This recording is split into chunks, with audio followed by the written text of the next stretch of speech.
Welcome back to my channel Ramalakshmi tailors అండి. ఇప్పుడు వచ్చేసరికి ఫ్రంట్ ఫ్రించెస్ కట్, బ్యాక్ వచ్చేసరికి పాట్ నెక్ అండి. సింపుల్ మెథడ్లో ఈజీగా కటింగ్ చేసుకోవడం ఎలా అనేది చూపిస్తాను. ఓన్లీ కొత్త వాళ్ళ కోసం మాత్రమే ఈ వీడియో అండి. ఇదేంటి వచ్చిన వాళ్ళకి మనం చెప్పాల్సిన పని లేదు, ఓన్లీ కొత్త వాళ్ళ కోసం మాత్రం. ఓకేనా?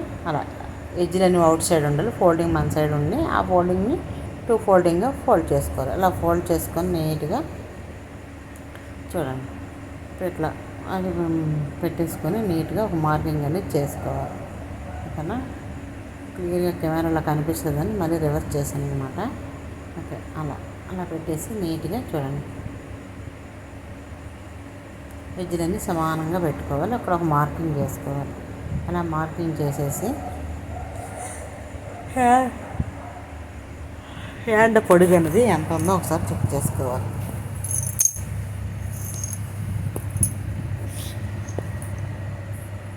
హ్యాండ్ పొడవు వచ్చేసరికి మొత్తం ఖర్చులతో కలుపుకొని 10.5 ఇంచీలు. ఓకేనా? ఖర్చులతో కలుపుకొని 10.5 ఇంచీలు. అలాగే చంక చుట్టు కొలత వచ్చేసరికి 8 ఇంచీలు. ఓకేనా? అలా చంక చుట్టు కొలత వచ్చేసరికి 8 ఇంచెస్ అనమాట. ఓకేనా? అలా కరెక్ట్గా 8 ఇంచెస్. ఈ 8 ఇంచెస్ కాడి నుంచి 8తో వచ్చింది కాబట్టి 3 ఇంచులు డౌన్ చేసుకోవాలి. అలా ఒక స్ట్రైట్ లైన్ అనేది డ్రా చేసుకోండి. అలా అటు సైడ్ కూడా స్ట్రైట్గా ఒక లైన్ డ్రా చేయండి.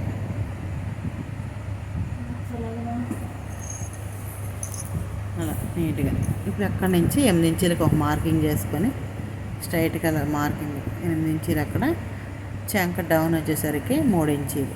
ఓకేనా? 3.5 తీసుకోవచ్చండి.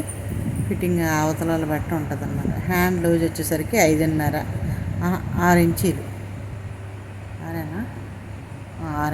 6 ఇంచీలకి ఒక మార్కింగ్ చేసేసండి. అంటే ఇది వీడియో తీసి చాలా రోజులు అయిందండి, అందుకని కొంత మర్చిపోయాను అనమాట. మళ్ళీ గుర్తు తెచ్చుకొని మీకు చెప్తున్నాను. ఓకేనా? వీడియో పెడదాం అనుకున్న కూడా చాలా రోజులు అయింది, పెట్టలే, అలా ఉంచేసాను. 8కి మనం అక్కడ మార్కింగ్ చేసాం కదా, అక్కడి నుంచి డబుల్ మార్కింగ్ అనేది చేయాలన్నమాట. అలా మార్కింగ్ చేసుకుని ఆ ఎడ్జ్లో 8తో వచ్చింది కాబట్టి పావు తక్కువ 2 ఇంచుల కడుగు ఒక మార్కింగ్ చేసుకొని కరువు స్కేల్ తీసుకొని నీట్గా రౌండ్ షేప్ అనేది డ్రా చేయండి.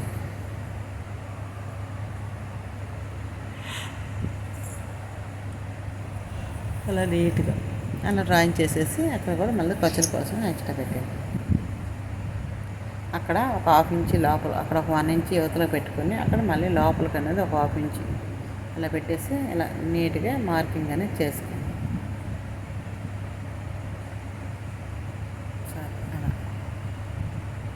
అలా మార్కింగ్ చేసుకొని పక్కన పెట్టుకొని ఈ ఖర్చులన్నీ ఇలా మార్కింగ్ చేసి ఆ ఖర్చులకి మనం తర్వాత క్లాత్ అనేది పడుతుంది, మనం జాయింట్ చేసుకోవచ్చు.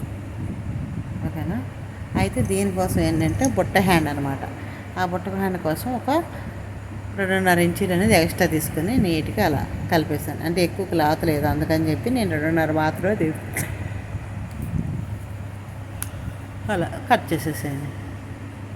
ఓకేనా? అలా కట్ చేసేసి అక్కడ ఖర్చులకి అనేది మొక్క మార్కింగ్ అనేది చేసుకోవాలి. అంటే మనకు అంత పీసులు అన్నీ పడతాయి అనమాట, అందుకు మీకు చూపించేట్లా. ఓకేనా? చిన్న చిన్న టక్స్లన్నీ పెట్టుకోండి. అంటే మనం ఎక్కడైతే 2.5 ఇంచీల హైట్, 2.5 ఇంచీల పొడుగు అనేది పెట్టామో అక్కడ అనేది తీసుకోవాలి. వెడల్పు అనేది. ఇప్పుడు ఎక్స్ట్రా ఉన్న ఎడ్జ్లన్నీ కట్ చేసేసేయండి. అలా కట్ చేసి పక్కన పెట్టుకొని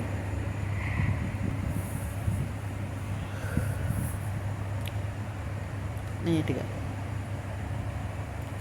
ఇలా ఆ ఫోల్డింగ్స్ అన్నీ మన సైడ్ అలా ఫోల్డ్ చేసుకొని నీట్గా పెట్టుకోవాలి. అలా పెట్టేసి చూడండి ఒక మార్కింగ్ అనేది చేసుకోవాలి.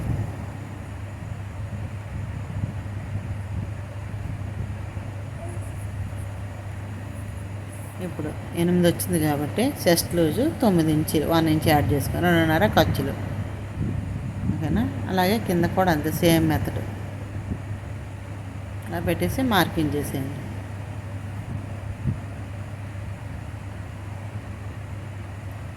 అలా మార్కింగ్ చేసుకున్నాక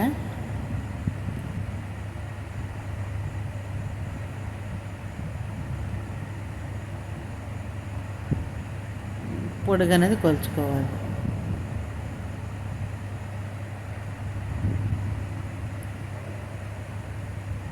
ఇప్పుడు పొడుగు కోసం ఒక 1 ఇంచి ఎక్స్ట్రా మార్కింగ్ చేసుకొని మనం మొత్తం కలిపి 15 ఇంచీలు పొడుగు పెట్టుకున్నాం.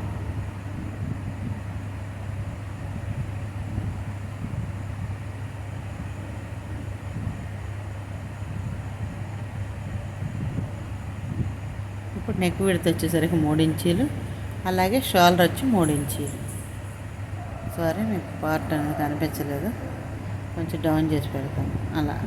అలాగే నెక్ డౌన్ వచ్చేసరికి 3 ఇంచీలు, నెక్ విడుతు 3.5, అక్కడ నుంచి కరెక్ట్గా అంతే 3.5 తీసుకున్నా విడ్త్ అనమాట, వెడల్పు. ఓకేనా? అలా 3.5 డౌన్.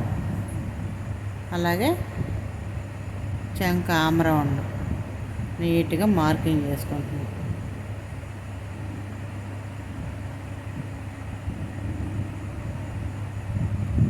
అలా మార్కింగ్ చేసేసి అక్కడ ఒక గీత తక్కువ 1.5 ఇంచులకు మార్కింగ్ చేసేయాలి.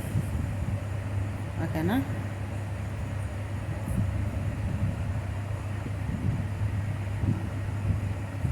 అలా పెట్టేసి ఇప్పుడు ఒక ఏమంటారు దాన్ని, ఒక డైమండ్ షేప్ అనేది డ్రా చేసుకోవాలి. కరెక్ట్గా నేను డ్రాయింగ్ చేసిందే కరెక్ట్ అండి. అలా నేను అంచనానే చేసేస్తాను. మార్కింగ్ కొలతలు కూడా ఏం పెట్టను, కేవలంగా మీకోసమే నేను కొలతలన్నీ చూపిస్తాను అనమాట. దాన్ని 2 సరి సగాలు చేసుకొని నేను అక్కడ ఒక మార్కింగ్ అనేది డ్రాయింగ్ చేసేసాను. ఓకేనా? అలా కట్ చేసేస్తాను.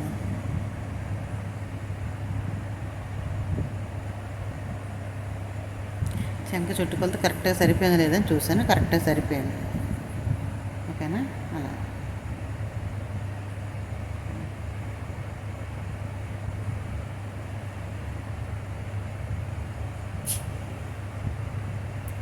కట్ చేసి పక్కన పెట్టుకోండి. వీడియో మాత్రం ఎక్కడ క్లిప్ చేయొద్దు. క్లిప్ చేస్తే మాత్రం మీకు మంచి మోటివేషన్ వీడియో, మీరు మిస్ అయిపోతారు. సూపర్ అంటే సూపర్ ఉంటుంది అనమాట. ఫినిషింగ్ కానీ ఫిట్టింగ్ కానీ మీరు కటింగ్ చేసుకొని మీరు ఒకసారి స్టిచ్ చేసుకొని వేసుకొని చూడండి, మీకే అర్థమైంది. చాలా పర్ఫెక్ట్గా ఉంటుంది అనమాట. ఎందుకంటే ఫ్రంట్ పార్ట్ ఫ్రించెస్ కట్టు, ఇలా బ్యాక్ వచ్చేసరికి పార్ట్ నెక్ పెట్టాను. దానికి బార్డర్స్ వేసి చాలా బాగా డిజైన్ చేశాను అనమాట. నేను కటింగ్ వీడియో కూడా నెక్స్ట్ పెడతాను, చూడండి. Sorry, stitching video. అక్కడ స్ట్రైట్గా ఒక మార్కింగ్ చేసేసేయండి. అలా డ్రాయింగ్ చేసుకొని చుట్టూ ఒక మార్కింగ్ అనేది చేసేయాలి నీట్గా. అలా చూడండి, అలా నీట్గా మార్కింగ్ అనేది చేసేయాలి. అక్కడైతే చివరిని నాకు క్లాత్ అనేది సరిపోలేదండి, అందుకని చెప్పి నేను జాయింట్లు అయితే చేసుకుంటాను. ముందు మార్కింగ్ చేసేసాను, అక్కడ పడినంత వరకు ఆ పీసులన్నీ యాడ్ చేస్తాను. ఓకేనా? అలా నీట్గా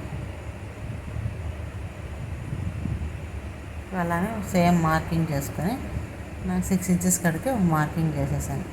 అలా ఒక బాక్స్ షేప్లో డ్రా చేసుకొని నీట్గా దానికి కూడా ఒక స్టార్ నెక్లా పెట్టేశాను అనమాట, ముందుకి ఫ్రంట్కి వచ్చేసరికి.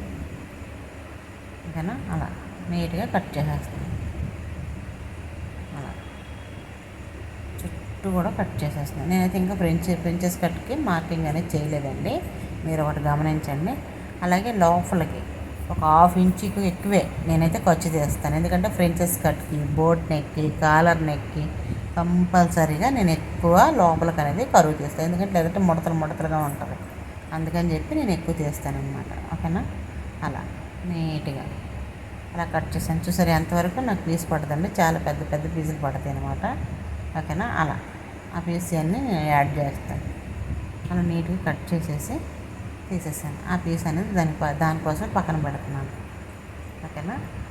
నేను చెప్పిన మెథడ్లో మీరు కట్ చేసుకొని స్టిచ్ చేసుకొని సూపర్ అంటే సూపర్ ఉంటుంది. ఇప్పుడు వచ్చేసరికి మెయిన్ క్లాత్, ఈ మెయిన్ క్లాత్ కోసం చూడండి, దానికి 2 వైపులా 2 బార్డర్స్ అన్నీ వచ్చింది.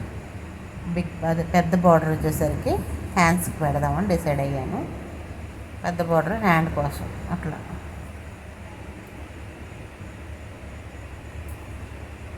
ఆ పెద్ద బార్డర్ని అలా తీసి హ్యాండ్ పార్ట్ తీసుకొని నీట్గా, అంటే బుట్ట హ్యాండ్ పెట్టమన్నారు కదా, అలానే చక్కగా అలా కట్ చేసేసి చుట్టూ తీసేసాను.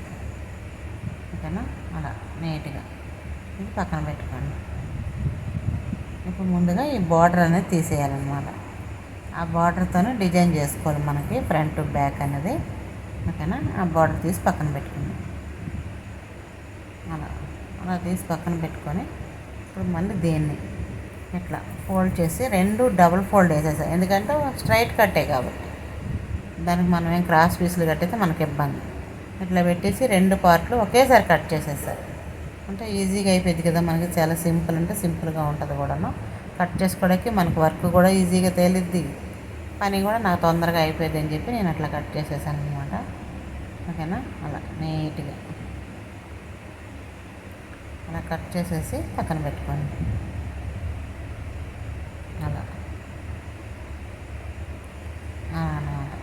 కటింగ్ అయితే అయిపోయింది. వీడియో నచ్చితే మాత్రం లైక్ చేయండి, షేర్ చేయండి, సబ్స్క్రైబ్ చేయండి. ఓకేనా ఫ్రెండ్స్, కొత్త వాళ్ళు కానీ ఒకవేళ నా వీడియో చూసినట్టయితే సబ్స్క్రైబ్ చేసుకోండి. అందరూ బాగుంటారు, అందులో నేను ఉండాలని భగవంతుని మనస్ఫూర్తిగా కోరుకుంటున్నాను. బాయ్.